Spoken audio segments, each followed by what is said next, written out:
Assalamualaikum warahmatullahi wabarakatuh. Pada kesempatan kali ini, saya dan rekan saya akan menjelaskan mengenai materi tentang tugas administrator atau kepala operasional dan studi kasus yang akan dibahas pada kesempatan kali ini. Sebelum saya mulai, saya ingin memperkenalkan diri. Nama saya Muhammad Idrus Kisamuddin dari Universitas Muhammadiyah Sidoarjo, program studi manajemen semester 7, dan rekan saya Aurelia Hawa Aisyah yang akan menjelaskan mengenai materi studi kasus pada mata kuliah manajemen. Oke, saya akan melanjutkan materi yang akan saya bahas pada hari ini. Pengertian administrator atau kepala operasional yaitu orang yang bertugas untuk mengurusi hal-hal administrasi.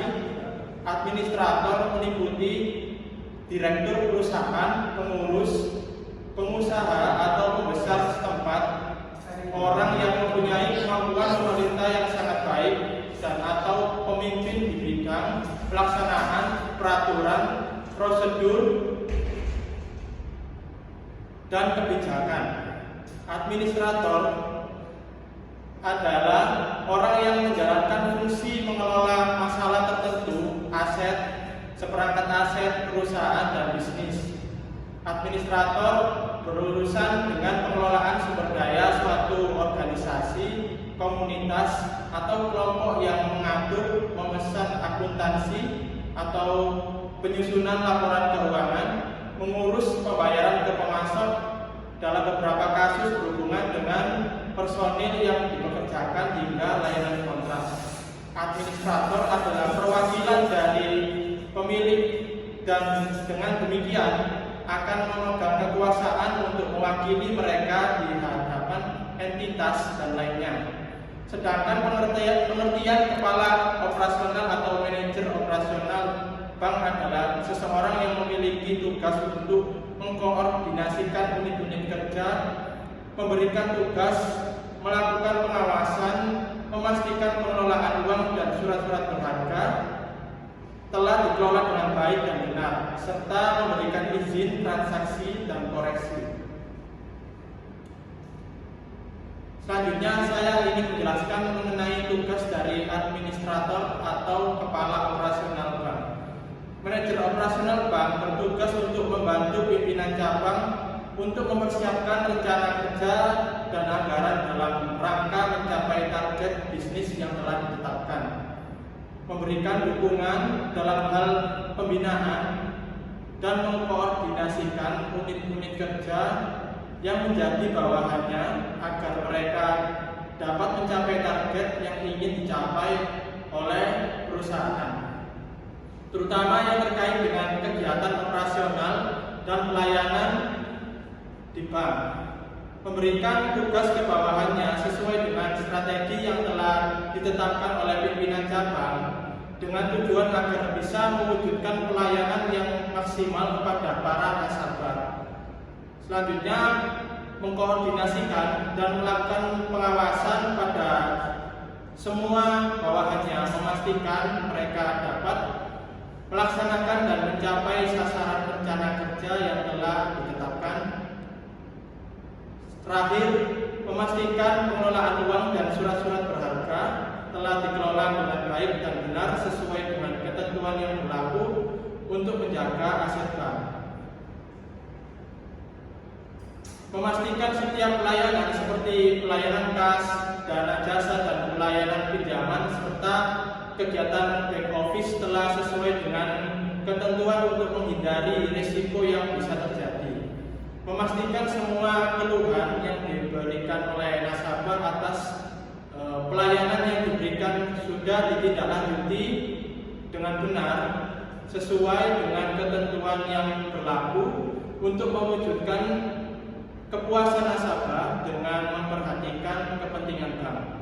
Memberikan pelayanan kebutuhan unit kerja di bawah unit kerja lainnya dengan cara yang baik sesuai dengan ketentuan yang berlaku untuk bisa mencapai satisfaction atau kepuasan nasabah dan menjaga kepentingan bank. Menyetujui pengeluaran biaya eksploitasi sesuai dengan kewenangannya. Menyetujui pembayaran transaksi tunai serta pengesahan transaksi pembukuan sesuai dengan kewenangannya. Mengelola teski transaksi rupiah dan falas atau valuta asing. Memegang salah satu kunci Louis dan Brankas. Memberikan izin transaksi dan koreksi. Yang terakhir menandatangani semua nota yang berhubungan dengan bank unit, dokumen, dan pelaporan. Selanjutnya akan dijelaskan oleh rekan saya Aurelia Hawa Aisyah mengenai studi kasus yang terkait dengan tugas administrator atau kepala operasional di bank. Saya akan melanjutkan pembahasan dari teman saya Mas Idrus. Studi kasus 1. Salah satu contoh risiko operasional ialah kesalahan dari manusia. Dalam hal ini, risiko yang terjadi karena adanya kesalahan proses. Contohnya, kesalahan input data oleh karyawan. Kesalahan input data yang dilakukan oleh karyawan dapat menimbulkan risiko kerugian, baik bagi perusahaan maupun pegawai serta nasabah itu sendiri. Kedua, faktor internal serta faktor eksternal. Dua hal pada risiko operasional yang disebabkan oleh faktor sumber daya manusia bisa terjadi karena yaitu faktor kesalahan dari manusia itu sendiri dan juga disebabkan karena kesenjangan atau pelanggaran dari manusia itu sendiri. Faktor manusia terberat yaitu ketika risiko yang ditimbulkan oleh pelanggaran manusia itu sendiri yang memang disengaja. Pada risiko ini bukan disebabkan kelalaian dari manusia, melainkan memang kesengajaan dalam niat melakukan tindakan pelanggaran. Kasus pelanggaran ini bisa terjadi ke dalam bentuk fiktif, manipulasi laporan keuangan, penggelapan dana, serta masih banyak lainnya.